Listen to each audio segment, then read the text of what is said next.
একই অবস্থা আবার শুরু হয়ে গেছে টিম রাকিব হোসেনের সাথে ইয়াসিন এবং মিথিলার নতুন এক ঝামেলা। এবারে ঝামেলাটি বাকি ঝামেলাগুলো থেকে একটু বেশি সিরিয়াস হয়ে উঠেছে, কারণ চিনি ছাড়া পেজ নিয়ে লাড়াচাড়া করছে দোনো পক্ষই। হঠাৎ 5ই অক্টোবর নুসরাত জাহান অন্তরা তার অফিসিয়াল ইউটিউব চ্যানেলে লাইভ আসেন এবং সে জানান যে তার 5 বছরের গড়া কষ্টের 2.5 লক্ষ ফলোয়ার্স আলা পেজটি আনপাবলিশ হয়ে গেছে। তার প্রত্যেকটি রিয়াকশন দেখে মনে হচ্ছিল না এবার কাহিনীটা একটু বেশি সিরিয়াস, বিকজ রাকিব হোসেন এবার খুবই চেতেছে ইয়াসিন এবং মিথিলার ওপর। তবে পেজটা ইয়াসিন এবং মিথিলাই উড়িয়েছে তার কোনো প্রমাণ দিতে পারেনি টিম রাকিব হোসেন। তবে প্রমাণ ছাড়াই খুব ভারী গলায় তারা বলেছেন যে এটা ইয়াসিন এবং মিথিলারই কাজ। পুরা ব্লেমটা এখন যাচ্ছে ইয়াসিন মিথিলার ওপর, কারণ তারা কিছুদিন আগে কিছু লাইভ করে ওপেনলি থ্রেড দেয় নাকি রাকিব হোসেনকে। তো এই নিয়ে এক ঝলক ক্লিপ আমরা দেখে আসি নুসরাত জাহান অন্তরাল লাইভের। কি সে কি বলেছেন লাইভে এসে। নজর বলবো না কি বলবো আমি জানি না। আমার পেজটা আজকে সকালে আনপাবলিশড হয়ে গেছে।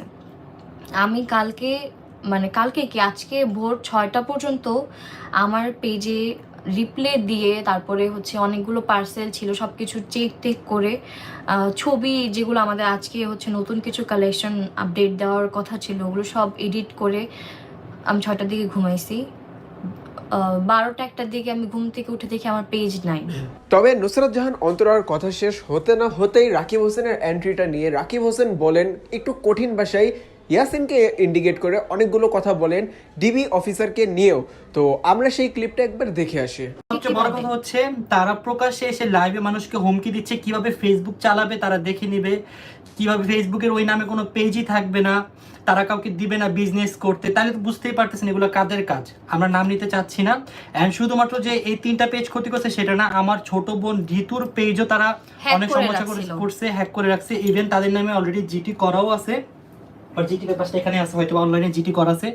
তার পাশাপাশি আমাকে ডিবি থেকে ডাকছিল, আমি গেছিলাম। যাওয়ার পর আমার নামে আবার তারা একটা মিথ্যা করছে, জিটি করছে। আমি নাকি তাদের ফেক স্ট্রাইক দিছি ইউটিউবে। আসলে আমার কন্টেন্ট আমি নাকি তাদের ফেক স্ট্রাইক দিছি। তখন আমি যখন গেলাম ডিবিতে, তো তারা আমাকে দেখে বলে, আরে রাকিব ভাই আপনারা নিয়ে এই কথা বলে, তাহলে আপনি একটা উল্টা দিয়ে দেন।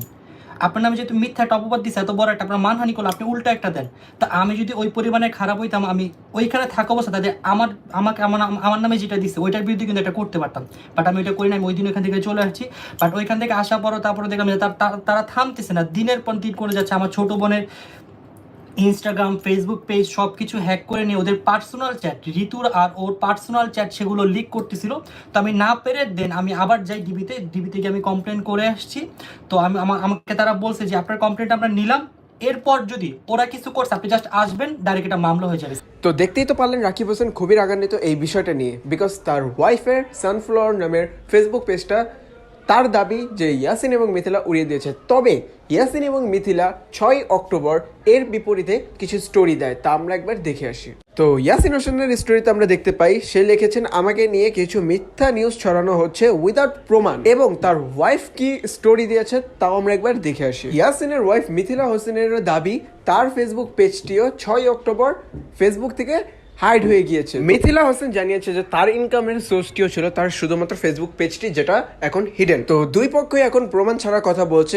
তবে টপিকটা এখন খুবই সিরিয়াস দিকে চলে যাচ্ছে। আমরা অপেক্ষায় আছি প্রমাণের। তবে প্রমাণ পাওয়ার সাথে সাথে আমাদের এই চ্যানেলে নতুন ভিডিও এসে পড়বে। তো ভিডিও মিস না করতে চাইলে, সব নিউজ একটা ভিডিওর মধ্যে চাইলে, এখনই চ্যানেলটা সাবস্ক্রাইব করে পাশে থাকা বেল আইকনটা বাজিয়ে দেন। ভিডিওতে অনেক অনেক লাইক এবং অনেকগুলো শেয়ার করেন যাতে এই সম্পর্কে সবাই জানতে পারে। Stay tune, stay safe. দেখা হবে নেক্সট নিউজ ভিডিওতে।